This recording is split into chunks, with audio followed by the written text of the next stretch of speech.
राधे राधे सभी को, जय श्री कृष्णा। कैसे हैं आप सब। आज की वीडियो में आप सभी को हम अपने लड्डू गोपाल जी की सुबह की पूजा दिखाएंगे, सुबह की आरती दिखाएंगे, लड्डू गोपाल जी का स्नान और उनका श्रृंगार दिखाएंगे। तो अभी देखो लड्डू गोपाल जी को हम सुबह सुबह जो है उठा रहे हैं और उठाने के बाद सबसे पहले उनको पिलाएंगे हम यहाँ पर पानी।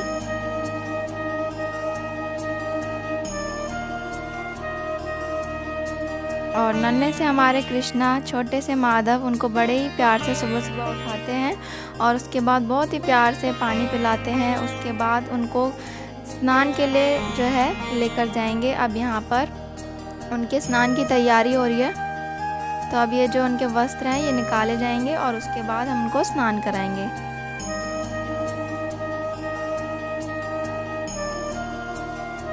तो रात में इस तरीके की आप कोई भी नाइट ड्रेस हल्की सी, क्योंकि गर्मियाँ बहुत ज़्यादा हो रही हैं, तो हल्की सी कोई भी नाइट ड्रेस या फिर कॉटन की आपके पास छोटी सी फ्रॉक हो वो आप पहना सकते हैं। तो जो है रात में बहुत हल्के फुल्के कपड़े पहनाने चाहिए, क्योंकि अभी गर्मी बहुत ज़्यादा हो रही है। और अब उसके बाद हम यहाँ पर कर रहे हैं स्नान की तैयारी। स्नान के लिए एक साफ़ सुथरा सा बर्तन ले लिया, एक परमानेंट लड्डू गोपाल जी का एक बर्तन बना लेना चाहिए, अच्छा सा साफ़ सुथरा सा। तो उसमें आप लड्डू गोपाल जी का स्नान कराना चाहिए आपको। तो यहाँ पर देखिए हमने एक बर्तन ले लिया, उसमें स्वास्तिक बना लिया, उसके बाद थोड़े से पुष्प डाल लिया। अगर आपके पास पुष्प ना हो तो आप तुलसी दल भी रख सकते हैं, और आप कुछ भी ना हो तो आप स्वास्तिक बनाकर भी लड्डू गोपाल जी का स्नान कर सकते हैं, स्नान करा सकते हैं। तो यहाँ पर देखिए हमारे लड्डू गोपाल जी स्नान के लिए हो गए हैं विराजमान। और आज मैं उनका करूँगी चंदन से स्नान, क्योंकि गर्मियाँ हो रही हैं बहुत ज़्यादा। तो चंदन जो है हमारे लड्डू गोपाल जी को ठंडक पहुँचाएगा, और हमारे कृष्णा को चंदन वैसे भी बहुत पसंद है। तो हम यहाँ पर चंदन से अच्छे से मल मल के हमारे लड्डू गोपाल जी को नहलाएंगे। और चंदन से नहलाने का जो फ़ायदा एक और ये भी है कि चंदन से ना हमारे लड्डू गोपाल जी हमेशा चमकते रहेंगे, कभी भी काले नहीं पड़ेंगे, चंदन से अच्छे से साफ़ हो जाते हैं। कई लोग क्या करते हैं, पीताम्बरी से हम अपने लड्डू गोपाल जी को नहलाते हैं। क्यों? पीताम्बरी से चमकाने के लिए आप पीताम्बरी से लड्डू गोपाल जी को नहलाएंगे, तो ये बिल्कुल भी अच्छी बात नहीं है। पीताम्बरी से नहीं नहलाना चाहिए कभी भी लड्डू गोपाल जी को। हमेशा चंदन का इस्तेमाल करना चाहिए, शहद का इस्तेमाल करना चाहिए, दही का इस्तेमाल करना चाहिए। तो शहद, चंदन, दही, इन चीज़ों से जो है बहुत आराम से आपके लड्डू गोपाल जी साफ़ सुथरे चमकते रहेंगे। और हफ्ते में 2-3 दिन तो आप ये कर सकते हैं आराम से।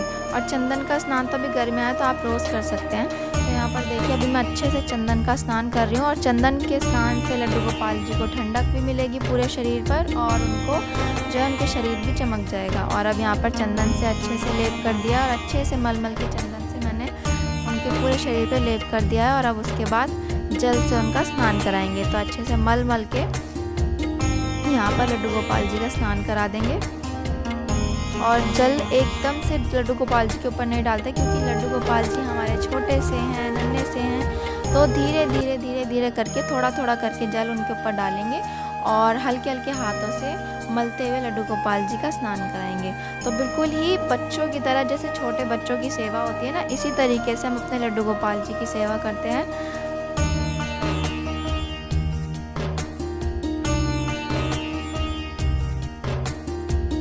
और आप चाहें तो जिस जल से आप स्नान कराएंगे उसमें भी आप पुष्प डाल सकते हैं। और यहाँ पर धीरे धीरे हल्के हल्के हाथों से हम लड्डू गोपाल जी का स्नान करा देंगे। और ये देखिए हमारे लड्डू गोपाल जी का स्नान हो गया है, और देखिए अब आ गए हैं यहाँ पर। और अब हम इन्हें धीरे धीरे सारे वस्त्र पहनाएंगे, इनका श्रृंगार करेंगे, सुंदर सा इनका श्रृंगार करके इन्हें ठाकुर जी बना देंगे हम।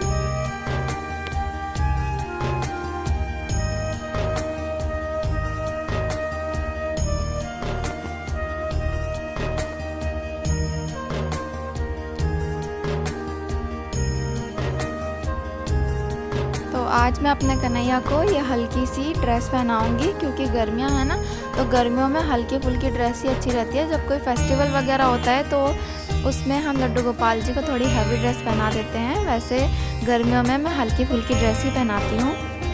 और अब इनका श्रृंगार करेंगे। तो यहाँ पे सबसे पहले मैं इनके कानों में जो है इनके कुंडल पहना दूँगी।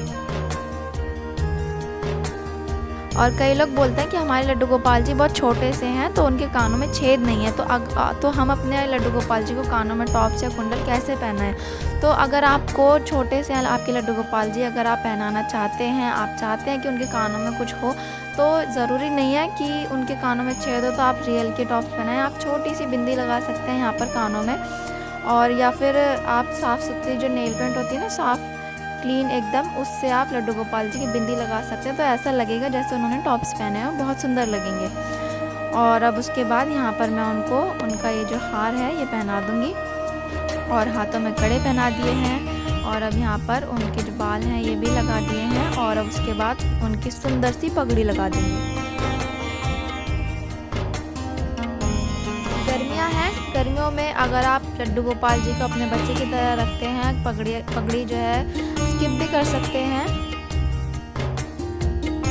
और अगर आपके घर में अच्छी खासी ठंडक है, एसी कूलर वगैरह, या फिर लड्डू गोपाल जी के पास ठंडक वगैरह आती है, तो पगड़ी आप लगा सकते हैं। ड्रेस वगैरह भी अच्छे से पहना सकते हैं, आपकी इच्छा अनुसार है। जिस तरीके से, जिस भाव से, अपने प्रेम से आप लड्डू गोपाल जी को जैसा तैयार करेंगे, जैसे पहनाएंगे, लड्डू गोपाल जी उसी तरीके से खुश रहेंगे। बस आपके भाव सच्चे और अच्छे होने चाहिए। तो यहाँ पर देखिए हमारे लड्डू गोपाल जी बिल्कुल रेडी हो गए हैं और बहुत ही सुंदर लग रहे हैं। आप सभी मुझे कमेंट्स में ज़रूर बताइएगा कि आप सभी को हमारे लड्डू गोपाल जी कैसे लगे। और अब सिंहासन पर हो चुके हैं विराजमान। तो यहाँ पर अब हो रही है सुबह की पूजा की तैयारी, सुबह की आरती की। तो यहाँ पर ये हमने दीप प्रज्वलित कर लिया है, और अब हम लड्डू गोपाल जी की जो है आरती करेंगे। तो कई लोग मुझसे पूछ चुके हैं कि आप सुबह लड्डू गोपाल जी की कौन सी आरती गाते हैं। तो मैं आरती कुंज बिहारी की या फिर श्री बांके बिहारी, लड्डू गोपाल जी की जो भी ये 2-3 आरतियां हैं जो मुझे अच्छे से आती हैं, तो मैं वही गाती हूँ। बाकी जो है मैं ये जो साउंड है ना, मैं अपनी जो आवाज़ बाद में वीडियो पूरी रिकॉर्ड करके बाद में डालती हूँ वीडियो में, तो इस वजह से आपको वीडियो में आरती सुनाई नहीं देती है, क्योंकि मैं बाद में वॉइस ओवर करती हूँ। तो यहाँ पर अच्छे से लड्डू गोपाल जी को तैयार कर लिया हमने और दीप प्रज्वलित कर लिया है। उसके बाद लड्डू गोपाल जी के ऊपर थोड़े से पुष्प चढ़ाएंगे।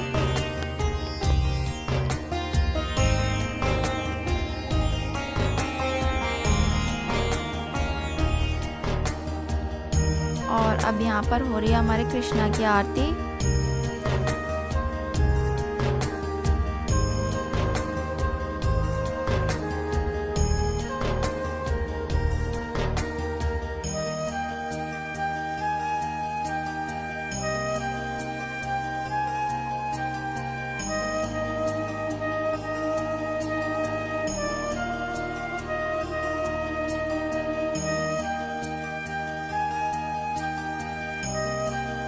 और अब आरती करने के बाद अपने लड्डू गोपाल जी को हम यहाँ पर भोग लगाएंगे।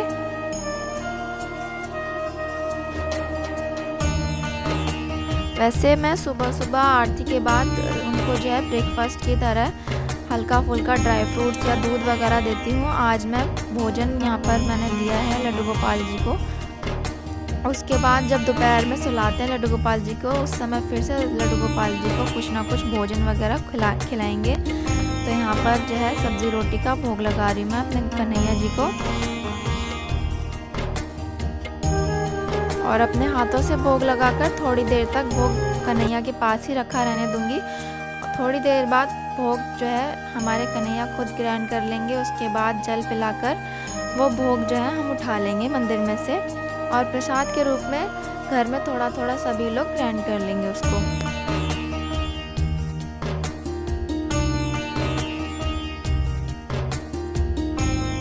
और कई लोग पूछते हैं कि भोग में जो ये तुलसी होती है उसका हम क्या करें। तो तुलसी को आप मुंह में रख के पानी से निगल सकते हैं प्रसाद के रूप में, या फिर चाय वगैरह में या दूध में, किसी में भी आप डालकर पी सकते हैं। तुलसी को कभी भी चबाना नहीं चाहिए, उनको निगलना चाहिए। तो आज की वीडियो में बस इतना ही। अगर आप सभी को ये वीडियो अच्छी लगी हो, वीडियो पसंद आया हो, तो वीडियो को लाइक, शेयर और सब्सक्राइब ज़रूर करें। अगली वीडियो में मिलेंगे फिर हमारे लड्डू गोपाल जी के साथ। तब तक के लिए राधे राधे, जय श्री कृष्णा, जय श्रीमन नारायण।